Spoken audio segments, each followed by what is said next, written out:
Il est une époque où les automobiles n'étaient pas conçues selon les contraintes environnementales et les normes de sécurité que nous connaissons aujourd'hui. Une époque où la variété des carrosseries était plus étoffée. Une époque où les sportives étaient légères et montraient des performances jamais vues grâce à la suralimentation. Ces autos génèrent aujourd'hui un véritable engouement auprès des passionnés d'automobiles à sensation, au point d'avoir créé un nouveau segment qui leur est dédié, les Youngtimers. Youngtimer, ça signifie jeunes voitures anciennes, donc en gros ce sont les voitures de pré-collection. Aujourd'hui on considère qu'elles sont les autos des années 80, 90 à 2000.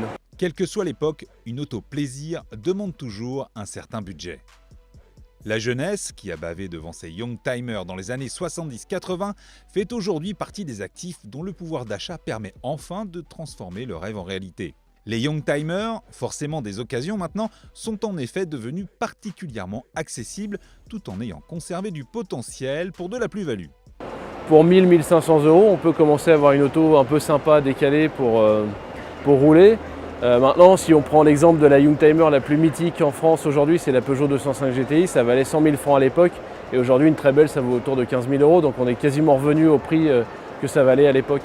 Les Renault ont particulièrement la cote également, les modèles turbo notamment, héritiers directs du pari gagnant du constructeur aux losanges lorsqu'il a apporté la suralimentation en Formule 1 en 1977.